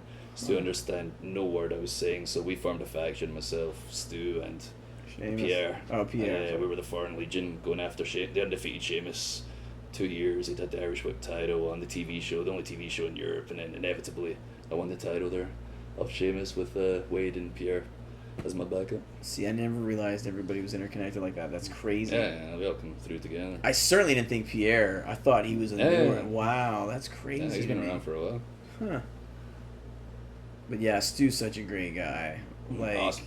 Yeah, both of them, like him and Sheamus. Like. And yeah, Sheamus as well. One of my first deeds at FCW when I tried out, Mark Lair was like, go get Sheamus a gladiator at Smoothie King. I just remember getting the biggest protein-infested drink ever to bring back. Crazy. He did. He had a phase, perhaps. He went up to like 295 at one point, and I went up to like 275, which is like really too big for me because of the way I wrestle, and we're both just fat. And then Stu was like 280 or whatever, and we were all just sitting there like drinking a healthy Smoothie Kings. Sure. We were making us fat, and I was in the wrong Smoothie King, but it's terrible for you. But yeah, we're all like sitting all fat, he's drinking a Smoothie Kings, and then finally someone told us, you might want to lean up a little bit. Yeah, that's what the boss said too. I didn't know this, and I'll blame Sheamus because like I got him this gladiator. I'm like, well, this guy's chiseled out of granite. I'm gonna have these gladiators, and then I'm like, hey, Corey Graves, get on these gladiators, and we're all taking. They're like weight gainers. They're thousands of calories. By the time you got there, he would have been leaned up. But yeah, there was a point we were all just huge and not good huge. They're so good, banana chocolate gladiators. Yeah, they're tasty. I still drink them time to time. I feel like I'm like an NXT talent talking about like supplements right now, like gladiators. Cliff Bars. But no, gladiators were all the rage there for a minute. Let's talk about Mania, your Mania experiences. Insane. What's it? Yeah. Unbelievable. My first ever Mania was Mania 26. Was in the Money in the Bank match. Came out as Intercontinental Champion on WrestleMania. Huge. Yeah, unbelievable. Huge. My WrestleMania moment was getting pushed off the ladder by Matt Hardy and crotching myself. I assumed I was trying to think of something big to do, and I came up with some ideas, and then I was thinking, no one's ever took a backdrop off the top of the ladder. Why? And I said to Hardy, we'll get up there, we'll both go for it. I'll beat you down. I'll get over you. Maybe backdrop me. I was like, you sure? We went into the ring and looked at the ladder. I got up there and I went, this is why nobody's ever done it before. I would die if I did this. And I was like, okay, I could take a crotch. That would probably be pretty vital. There you go. And I was like watching like Razor and Shawn, especially Razor, such a big guy, gliding. Yeah, what a great guy so for you to watch. gracefully and landing. And I was like, it just looks like you're riding the ladder and it looks vicious, but it looks not so painful. So me, on the other hand, as Hardy pushes the ladder, I step off, waiting for my graceful glide, and I plummet violently balls first onto the rope and bounced up so high I came back in the ring and rolled to the outside, and I invented about 50 new swear words I think on the outside of the ring. It hurt so bad, but it was at Mania. It was Mania, so yeah, that was my WrestleMania moment. Ball plummet. The ball plummet at Mania. Now was that Fiend? No, I always get them confused. Do you remember what city it was in? Call TJ. Yeah, I know. It was actually, that's when they had Vince and Trump and Umaga and Bobby Lashley. I don't think that way. I think it was Vince and Brett had the match. Oh, I got so you. the entire Hart family were there. I remember every 2 seconds. Yeah, I'd meet somebody new, and it was crazy. Meeting everybody. Very similar. Nice people. Very similar. Sure. The Hart family is quality. Everybody was there. Smith Hart and his bloody jokes. Yeah, Smith Hart. Pillar of the community. That's all I'm going to say is Smith Hart. Yeah, that's all you know. It's like saying Teddy Hart. It's like Teddy Hart is Teddy. Friends with Smith Hart on Facebook. Are you really? Oh, that's fascinating. Facebook's crazy though. Like I love it. Like, do you knows on Facebook, and who you could be interconnected with is always like crazy. Oh yeah. I see some interesting characters there that I hope they don't see me into. Thankfully there's like loads of fake me's. Hopefully they're friends with them. All right. Let's now talk about other agents at WWE that helped you out, like Michael Hayes or any of that crew, like Mike Rotundo, maybe. Yeah. Was he there when you were there? Yeah. See, I don't know much about the actual Arn. Yep. Like, you have anything to say about any of these guys? We'll just start playing the name game now. Or like Michael All Hayes of them helped massively. Like Hayes, especially in the beginning. Excuse me, when I first came up, I think he was pitching for me, like to get up there right away. I saw something in me, helped me a lot, especially with the right way to talk to people and stuff, like not being so brunt and Scottish and walking right up to people and going, "Hey, that's my idea." Kind of the right way to present your ideas. Yeah, that's so important there. Oh yeah, like yeah. you get I you didn't could get think in twice. trouble. I was just like, yeah, I'm thinking this straight in somebody's face, and they're like, ooh, does this guy think he is? Yeah, you can get in trouble for like sneezing on a Tuesday. So like you gotta really just. I remember when I got there, Alex Shelley, who's a good friend of mine for years now, he's like, I learned this working at TNA. He's like, if you have an idea for a talent, you were never a wrestler, throw it out to them, present it kindly, and then if you ever have, make them all suggestions are good. Like, always make suggestions. Don't say, how about you do this or you do that. It's always suggest something, throw in a complimentary portion of it, and then if you don't like something they do, always close with that and kind of just like make it a soft look. Like, and that it helped me so much because like I'm terrible at all that stuff. Yeah, I just wish it was what you can do in the ring, in the microphone. Sure, that matters. Sure. Oh, it does. No, it does. It's so much more than that. Like I remember just like filtering ideas through Dusty, and it would always just be like, I couldn't just be like, how about we do this? With him, a lot of it was reverse psychology. If I ever like wanted something too much, nah, that's bullshit. We ain't doing that. So I would be like, well, how about this? I kind of like that. Like, the more forceful you are with certain personality types, they wouldn't go for it. Strong, especially strong personality, especially Dream, the strongest personality. Yeah. I remember Joey Mercury when Luke Harper or Brody Lee got his tryout, really pushed really hard for him, and it kind of backfired. But ironically, me and Brody or Luke Harper always talk about this. When the Wyatt family went on TV, it was Dusty that pushed for Luke Harper and Rowan to go with him as like a trio. Oh, yeah. So like even though Dusty almost didn't help him get hired, Dusty ultimately helped him get on TV. Yeah, he's awesome as well. Yeah. Another great guy. Yeah. So is Rowan as well. The nicest guy in the world. Yeah. He was learning on the go, obviously. But, yeah. Looked the part massively. But yeah, Harper's awesome. He was involved for a while. Yeah, I've seen all the Sure was, stuff. yeah. I need to watch more stuff, like the older shows. Tonight, when you laid waste to half the country, I remember Luke Harper back in 2011 in Philadelphia super kicked a woman in the corner and then beat up Rich Swann and then beat up someone else that did a promo saying he just destroyed every man, woman, child in the building. And basically tonight I was like, Gabe, it's like it was a lot of similar. I think I was missing a couple of things. I think I only hit a couple of dudes, a woman, the ref. Yeah. I wanted to run in from a dog so I could right hook it. Somebody with their baby at ringside I could headbutt her. Yeah. Super Dragon did once almost hit a child, by the way, in Ring of Honor versus CZW. I was there. There's a woman I said by mistake, not the child gave him shit, so he just felt the need to, like, I gotta do this as a man, I have to hit this child. Yeah, I couldn't believe it. I'm literally standing on bleachers, and this guy literally went like this, and I was like, wow, that's a heel right there. Like, that's terrifying. You're gonna be a heel, be a heel. Yes, clearly he thought so. So post WWE, you jump into Evolve with the Ferocity. You and Trent were supposed to wrestle. I had left town around this time, but you end up wrestling Chris Hero and like ascending immediately to the top of talk about talking with Gabe Sapolsky. Was Gabe he's been a mentor to so many over the years. So what do you think of Gabe? What were your first thoughts on Evolve and all of that? I watched Evolve and I could see clearly it was awesome.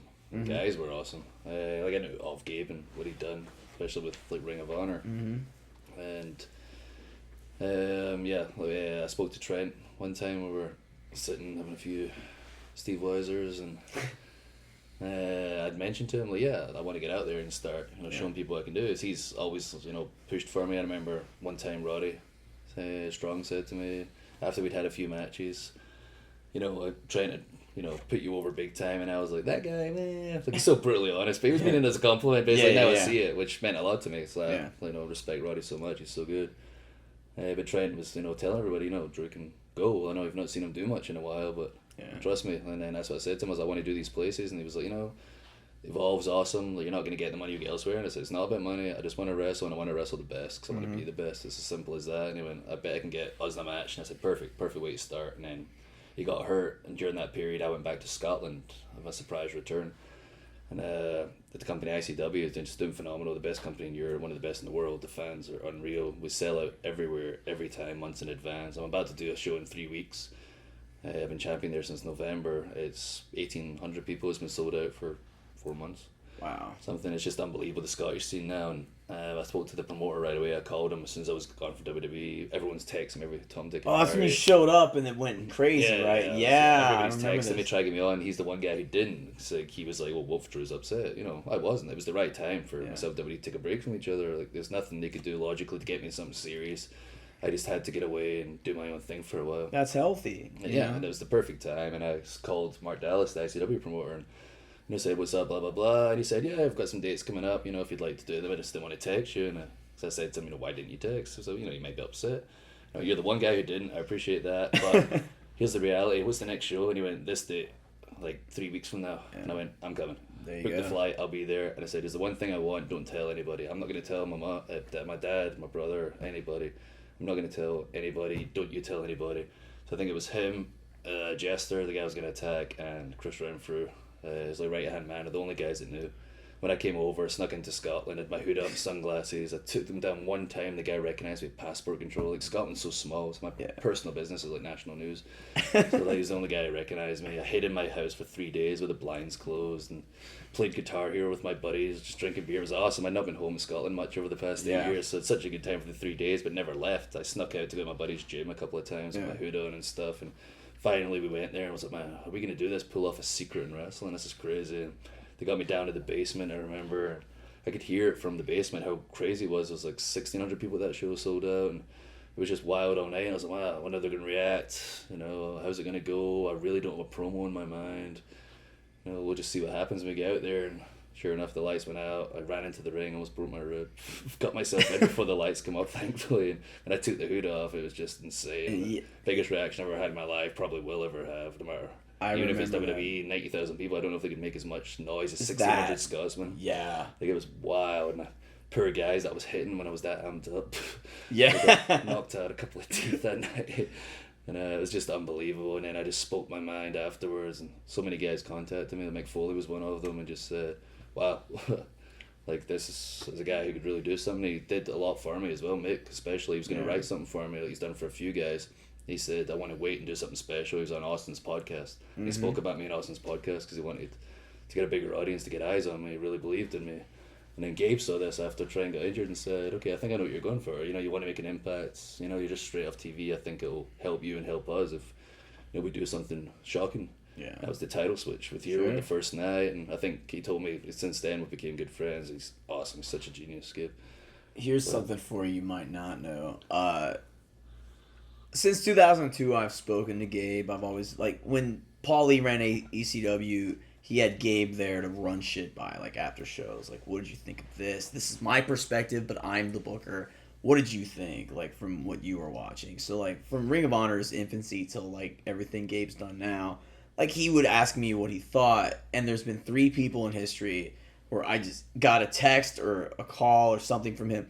CM Punk, Jon Moxley, or Dean Ambrose, and the weekend you debuted, holy shit, he's like, oh my god, where's this guy been in my life? He's like, I need this person. He's like, he's gonna be just, oh my god, I feel like I've been given a gift.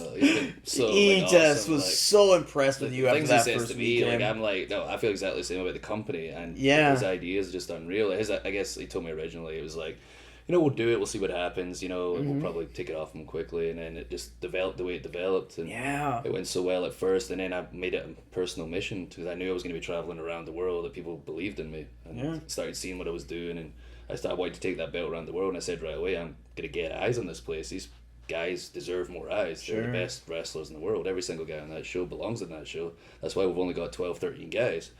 And when somebody gets injured, like the past couple of days, we can't replace them because you can't just bring in somebody that good, because there isn't many guys that good. That's what makes Evolve unique, and I took it around because I wanted everyone to talk about it, and, you know, that was my personal mission, and, you know, Gabe believed in me, and Gabe came up with these awesome ideas every time, and where we're gonna go next is what I'm most excited about. And you would just deliver time after time. Let's talk about the Ricochet match. With the basketball hoop. Oh yeah, that was the second one. It was ridiculous. Yeah, the second one, unreal. Like I literally go out to the arena. Like I say, and I like to think outside the box. I'll just go out to the arena sometimes and just look around. Like, what can I do that no one's gonna do tonight? Mm-hmm. The way I've like always been since I was younger and fit, especially drove it into me. And I was wrestling him. I was like, this guy's a video game character. He can do whatever I make up. And I went and looked at the hoop and I went, I bet you could do something off of that hoop. So I came back, said to him, I was like, there's a basketball hoop out there. If I pop you up, can you do something off it? He was like, yeah, I could probably run at you. I was like, okay, perfect.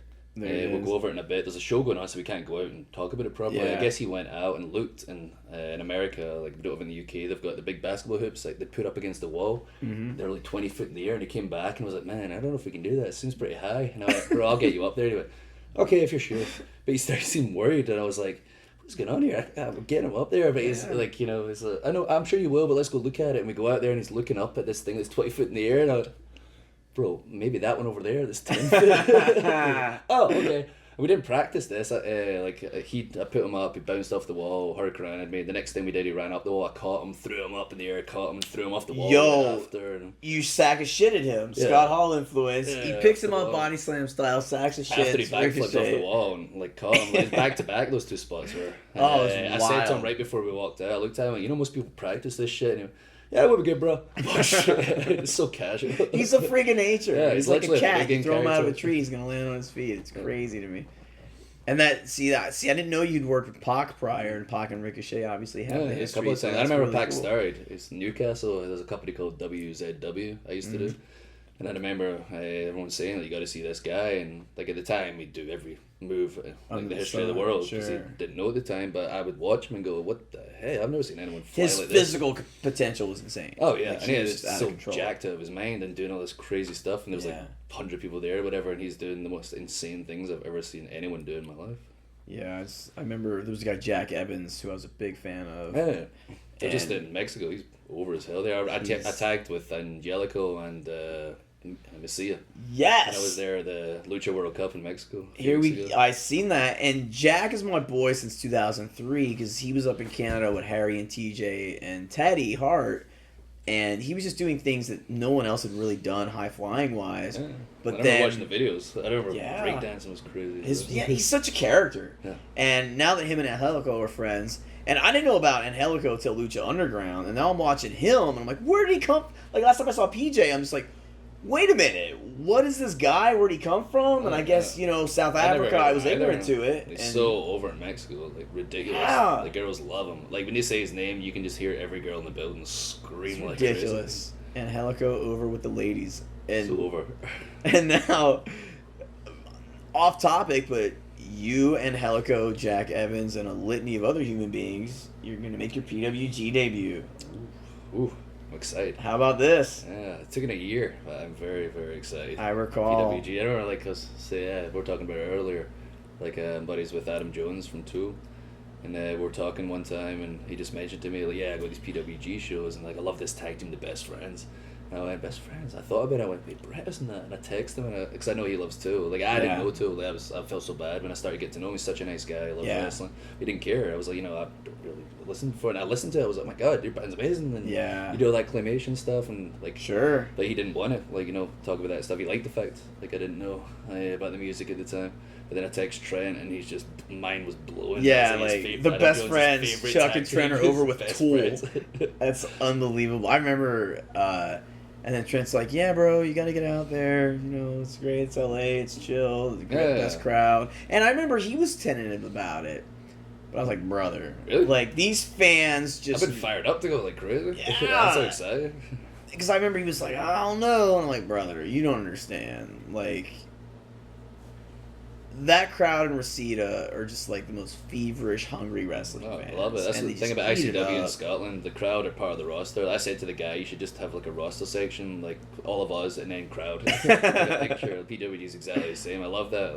When they're involved with the show, not there's anything wrong with Orlando when they're sitting on their hands, but when the crowd are excited, believing it, love it, know the characters, it's awesome. It's a communal experience when you're in a crowd and you just feel it, and you leave. I remember watching 1994 I leave Hamburg Fieldhouse in Pennsylvania, ECW, Sabu, and Cactus Jack, and they break the beer bottle, and Sabu misses the acai and breaks his fucking ribs on the guardrail.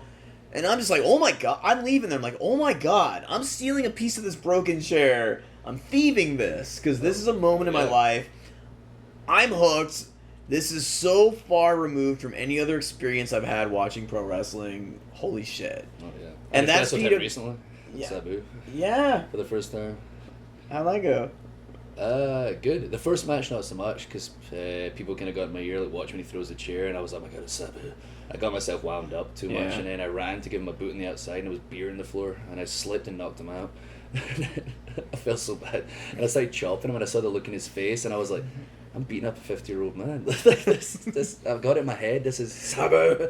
Like, I got to calm myself down. And we talked afterwards, and he kind of, said, like, you don't have to smash. Like, he didn't realize I slipped him beer. That's why I kicked him so hard. And we spoke because we had a match the next week, and I went, trust me, next week's gonna be different. You'll get to see how it really goes. A triple threat match with him, myself, and Jester in London for ICW's first time in London, and we tore the house down. He was awesome. I have a Sabu story. Sabu's my favorite. Like 1993, I first I watched Sabu matches because he was like one of the tape trader days for me. Like it was like Liger, Muta, and Sabu was just doing shit no one else would do. Martin Stone wrestled Muta back in the day. Did he really? I gotta talk. You'll see it on the tape when you find it. Yeah, clearly we got to get him on here.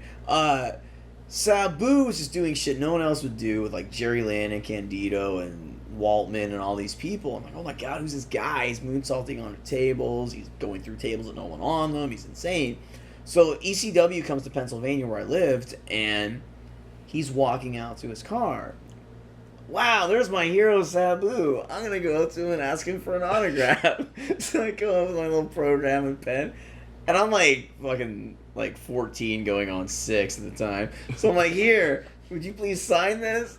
Get the fuck away from me or I'll kill you. And I went, and I ran away like a puss. And like, I clearly didn't get my autograph that day. But then like 20 years later, I'm in like, was it Indianapolis, Indiana? Gabe booked him for Dragon Gate, and I was like, "Holy shit, there's Sabu." He's very nice. So I was like, "Oh yeah, I don't want to spoil things." That's why I felt so terrible, like knocking him out.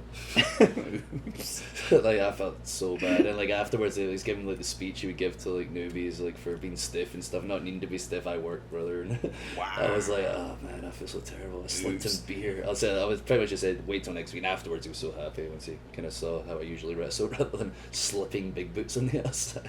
He wrestled Hero, and apparently this was like 2009 or 10 in Virginia, and I guess he broke his hand. Like, I hate this because like every Sabu story always ends with like Sabu injured somehow or like not feeling, but like he broke his hand. He takes it back up and goes in. I heard recently that his shoulder's destroyed and he doesn't care. He's still going. Yeah, he's still going. He'll turn to dust. And he just go until he turns to dust. He was the one that invented super gluing wounds shut. Like, he got cut one time with barbed wire, and he's like, fuck it, super glue it. Invented it? Yeah, like, now it's like a medical procedure that's done. What I mean. Well, but at the time, he's like... trademarked? Yeah, well, you know what, I hope so. That would probably be good for him. But, like, he did that, and, like... I remember a really gross story I heard. Like, Candido always told a story that when him and Sabu were in Japan in, like, 91, 92... They had no money, so they'd like take cans of Dinty Moore beef stew and just put like hot water in a sink and then pour the shit in and like just eat it with hot water. I know, right? No, thank you. He showed me those scars on his arm, like they got infected. I think not long before from the barbed wire that he taped his bicep back together. The scars are crazy, and I think they just got infected not long before. And he was showing me it was horrible. I remember when Benoit dropped Sabu on his head in '94 in Philadelphia. They take him to the hospital, and when they take Sabu to the hospital with a broken neck and he's fighting people off, everyone looking at him is like, "What the fuck is wrong with this guy? Look at all these scars!" And like, you just look at this guy on the daily basis. He doesn't look like your normal, human being that's going to go to Philadelphia General. So it's like, what the hell? And he's fighting them off. He's got these cuts and scars. Like, Jesus. In some kind of war. Yeah, for real. POW. Certainly was. God, we'll do some more name game. Let's talk about... You had a match with Johnny Gargano at WrestleMania weekend this year for Evolve. And one of the best matches of my life. Again, you're a big guy, but you could work smaller guys and you have a way about you where everything you do is authentic, but we could always believe in the little guy, and there's an art to that. But talk about the match with Gargano and your thoughts on him as a talent. Awesome. Unbelievable. Like, everybody knows it's seen him, you know, he's absolutely incredible in the ring, and we had this big build, Evolve champion, Dragon Gate USA champion, title versus title. The build just went great, and we felt it when we got out there. We could feel the crowd understood the story, they knew what was going on, and it felt like a big fight. And I remember at the time, I think I started with TNA not long before that, so I think most people assumed I was going to drop it as well. I assumed he was going to drop it. Like, when I watched it, I'm like, well, good run, and then surprised me. And I love being surprised. That's, like, part of the fun of wrestling, when you're surprised at what's going to happen. Like, my style, his style, things I don't know, both probably never done before. Just it came together so easily. The DDT off the ropes? Like, when you had him up top and he fucking turned you? Yeah, but never done anything like that. Like, I don't think I've ever taken anything like that before. Like, just talking about it, we took about 10 minutes. It was easy. Both of us were on the same page. We understood the story. It was simple. It maybe looks complicated watching it back to some people, but it literally was that easy. Like, we're just both on the same page. He gets it. He's awesome, and he's so creative. It was one of, if not the best match I've ever had. Wow. I looked at it as a updated, more technical version of Mike Awesome and Masato Tanaka. That's just me. Because you even did the DDT off the ropes. I remember thinking. I loved it. Like, it was very, like, you know, emotional. Unfortunately, I had to leave from the show straight to the airport. Yeah, so you don't stop. Third, I literally straight to San Francisco airport, got a flight, flew to Scotland, got there 8 p.m., went straight to the building, which was our biggest venue we've done, 2,000 people. And I was on, like, last defending the title there, and I got there 8 p.m. I think I went on at I got to the airport at 8 p.m. I got to the building at 9 p.m. and then I was on at 10 p.m. So that was a fun couple of days. Damn. Let's talk about Roderick Strong. I got to call some matches. You guys had the one up in New York in the cage. He's having a banner year. Oh, yeah. Everything came together at the right time. You're the reigning, defending Evolve champ. You guys have all these great matches. Talk about him. Like, what do you think of him? Did you know much about him before you got... Yeah. I knew Roderick Strong. I knew how awesome he was. And I was excited to wrestle him the first time.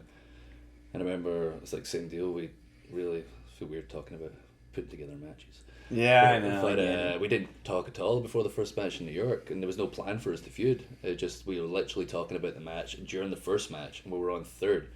And if you watch it back, we had all these crazy near falls. We literally talked about it like once or twice. Yeah. And we went out there. We didn't talk about anything else. We just like near falls, boom. Let's see what happens. And we're just both, you know, similar philosophies, same people. He hits hard, I hit hard, and that's how it went. And the fans just were going crazy, and we were just like going back and forth, and we barely had to talk during that beginning sequence. And near falls came together awesome, and the finish came off so well.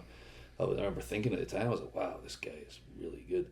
And he's freakishly strong. Oh my god, ridiculous. For a compact little dude. I remember during the cage match, he gave me that suplex spinning knee break in his finish. And, it's so cool. Yeah, like I was a cruiserweight, just threw me back though. But like that first match, I remember consciously thinking, wow, this guy is really, really good. We're just going back and forth. We did the finish, went back, and like Gabe, again, being so smart, just said, get back out there and dropped her. Came out, said like he saw something in it. And like I felt something. Like Roddy was the same. We talked like afterwards. Mm-hmm. And what did you do second? Was it the cage? Was the cage second or? I think the cage was second, and then there was a final after. We had the Ebor brawl where we just battled. The Ebor brawl was legit because basically it goes out in the streets. My finger got broken during that. I can't bend it past here. But that was a while ago. But yeah, that's the thing. We're both so aggressive and so physical. Yeah, we just, again, didn't really talk. We just said, we're fighting. The mic work, a poor, defenseless female ring announcer gets booted in the face. There's just so much good stuff happening there. Chop fight on the bar. We fought into the streets of Ybor. The people weren't shocked because if you've ever been to Ybor, there's more shocking things in the streets of Ybor.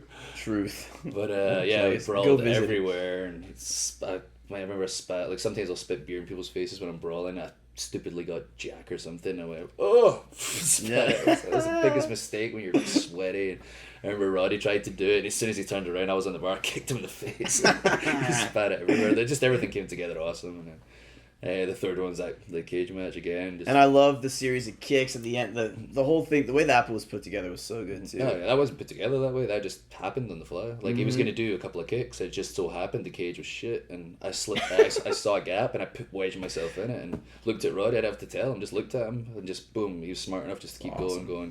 The ref called it. Just like every time we get in there, it's just magic, and it's not like it's just with me and him. It's him and everybody. Yeah, he's that good. He's having a hell of a year for sure.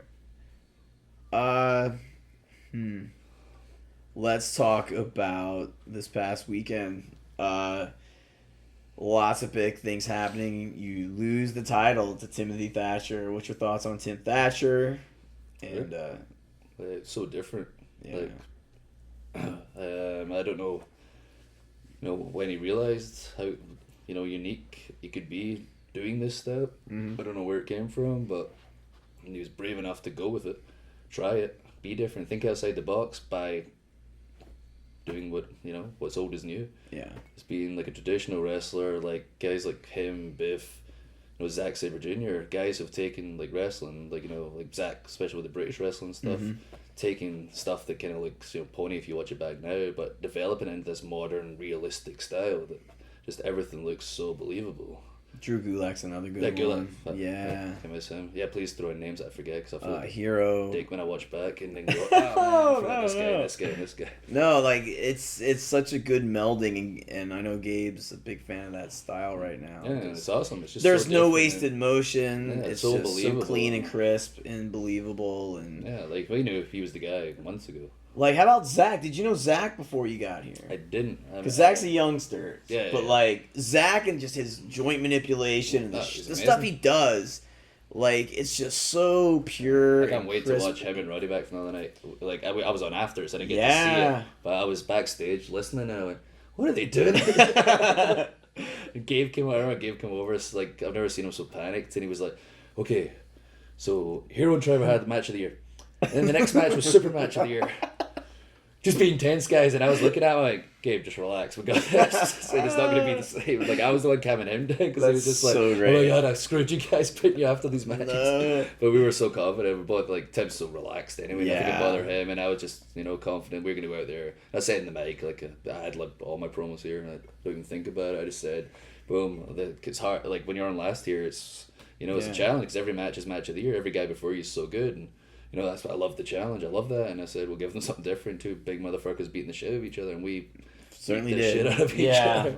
But that's what both of us love that. We wrestled hard, we hit hard, and that was the right time, right place, and right guy to do it. And then Beretta, check it. I remember you and Beretta. I think it might have maybe Superstar. I don't know what show it was. The one where he missed the plancha to the floor. That was SmackDown. Incredible SmackDown. Yeah, we had a 3-week feud over Kelly. Incredible. Like, that match, check it out on YouTube or wherever you can find it. Such a good match. So then when last year they announced it, I was like, yo, this is going to be so good. Excited. Trent and I were sitting on my couch in St. Pete talking about it. I was like, oh man, I can't wait for this. When he got hurt, I was gutted. I was like, oh no, like what's gonna happen? Who am I gonna have? It's my first match. And then I thought it was gonna happen a couple months ago, and then he was off to Japan and you were off a million places. So I'm just like, okay, it's not happening now. I was worried it wouldn't. It happened tonight. I loved it. Thoughts on Trent as a whole? Thoughts on the match? Incredible. Thoughts on working with Trent? Yeah, incredible. I'm so happy he's doing so well because he's awesome. So awesome underrated guy, as good. a talent. He's yeah, that's so the thing. good. You don't even know how good he is. I mentioned it to him about being in the UK. Like a lot of guys will say to you, "You're in the UK soon." Yeah, cool. I'll make sure we work in this place. I said to him, "You're gonna be there soon." He was like, "Oh no, man. Like I don't know. Like just like how are people not booking you? I don't understand. I want to speak to people." Like when I'm talking to guys in the UK, he is just that good. He's the best shape of his career right now after the injury. Yeah. He knows what he's doing. He knows his character, and he has the most entertaining matches. The only thing that annoyed me was, the crowd were terrible all night long. But yeah, the crowd's kind of quiet. They're quiet folk. But we just had, fun. Two buddies enjoy pro wrestling, having a laugh. I like the way you built to him trying to get his finish. Look, power bombs in the corner was legit. There's just an intensity there, and then obviously the finish was badass. Like you laid waste to the whole crew, But Trent and you, I was really glad to see that finally pop off because Me like, too. he's so I told him good. afterwards as well. I was like, we're going to do this again in the right venue. Yeah, for real. I said if this was not Evolve, I would have said let's not do certain things. Yeah. We still would have done it. We're crazy and love You're wrestling both too insane. much. Sometimes I remember we'd sit there with Heath, and sometimes he'd get annoyed and he'd be like, "Man, I'm giving them 50% tonight." Oh, we'd go out there and it'd be like 150% every time. You can't. Sure. You love wrestling. You can't help yourself. Even if you're annoyed or down or whatever, Sure. you go out there and you have to give it your all. Because you remember, I'm sure you were backstage at the time, but it was like Trent, Heath.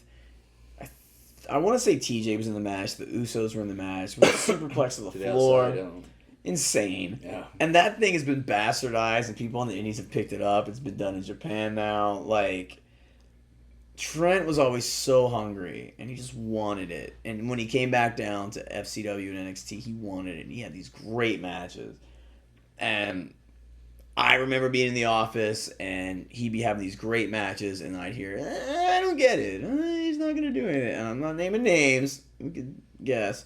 But, like, no matter what he did, he was doomed because there was one or two people, or particularly one person that made sure, bound and determined that this guy doesn't need to be here. And it was bullshit because he's so good.